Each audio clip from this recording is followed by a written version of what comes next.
I made the Olympics team in a year and a half. I started a year boxing. and a half of boxing. I started boxing at 21.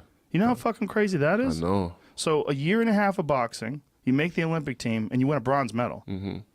That's insane. You know, they didn't even have my name written on the list of the one that's going to be on the team. You know, they always say I just came out of nowhere. Wilder came out of nowhere. Yeah. You know, I remember being in a tournament and had this elder man. You know, he's seen these kids like year after year after year, and I remember him saying, "Hey son, who are you?" I said, "I'm Deontay Wilder," and he looked at the guy next to him. I said, "Deontay Wilder." You know, where you from? I said, "I'm from Alabama." He said, "Alabama?" He laughed immediately because they never seen no one from Alabama. You know, we was based off of football and basketball and stuff like that. I was surprised it was a gym in Alabama when I did start. You know, I was like, wow, like I can't believe like I'm in a boxing gym. I never thought one would be here. We didn't do that. You know, we didn't hear about it. But I started because of my daughter that was born with spina bifida. So, you know, I couldn't play football or basketball anymore because you had to go to school for that. I needed money right now, you know, so I was looking at a way of making money like right now. And, you know, I had a friend in college. We was always talking about what we want to try to do and what are the things we were trying to do to get to that point, because, you know, talk is cheap. We can always say what we want, but if you're not applying any type of action towards what you with your words, it's just talk, you know.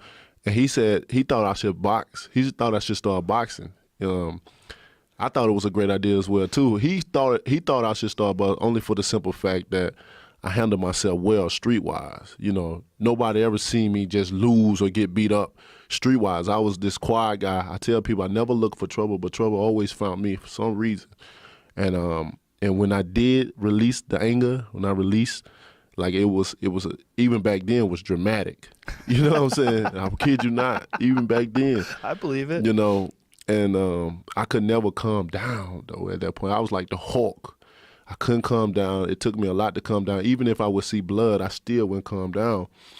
And it used to be scary for me because even back then I had power, but I had a lot of aggression. I had a lot of anger for some reason. I never know why, you know, and we thought it was a great idea. I'm like, you know what, I'm gonna do it. You know, I can't lose. What can I lose? You know, and just met up with the guy, went to the gym, you know, up in Tuscaloosa, Alabama, and I walked in there. I kid you not, I felt like I heard the bells. I heard the sounds, the heavenly sound. Hallelujah!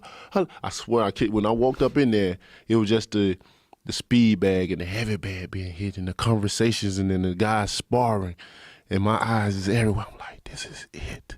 I never been in a place like this before, ever. You know, it's like new to me. And I felt like this was it. This is my last opportunity to be someone, to be a professional athlete and be able to make money for my daughter. I didn't know, I came in as a journeyman. That's what I wanted to be. I didn't want to, you know, I didn't know nothing about amateur. And I knew about Ali and what he did, his journey as an amateur, but I didn't know the term of an amateur, like what is it, you know what I'm saying? So walking into the gym, my whole mentality was to make money for my daughter. I was like, let me learn just the fundamentals and just stick me out of there. But then we had this conversation in the gym about the Olympic trials and the Olympics. So I remember it briefly, like we started talking about, me and my trainer now, we started talking about it, and then it just became a whole big gym discussion. Everybody stopped doing what they was doing just to get in on this conversation. We didn't know how to get there, but we knew that if we kept winning, that we'll eventually get to that point. So I just kept knocking guys out. I just kept winning. And then that's how I got on the Olympics team. And then I told my daughter when I made the Olympics team, I medaled and did all that. And then I turned pro shortly after. And I remember telling my daughter when she was 1 year old, I said, Daddy gonna be a world champion. He's going to be able to support you beyond your belief. You know, for me, it meant a lot for me to say that to her because I come from a place for unfulfilled promises. You know, you ever had someone promise you something and you wait for years and years, it don't happen? You know, you still holding on to that promise that they told you, especially being a child, you know. You still like, all right, you know, until it just don't happen no more, or you see that certain thing that was supposed to be given it's no more there. It's gone. You know, and that really hurted me. You know, at times just coming up. That's why I'm a man of my word now. You know, if I tell someone something, you can take it to the bank. You know, it's gonna happen.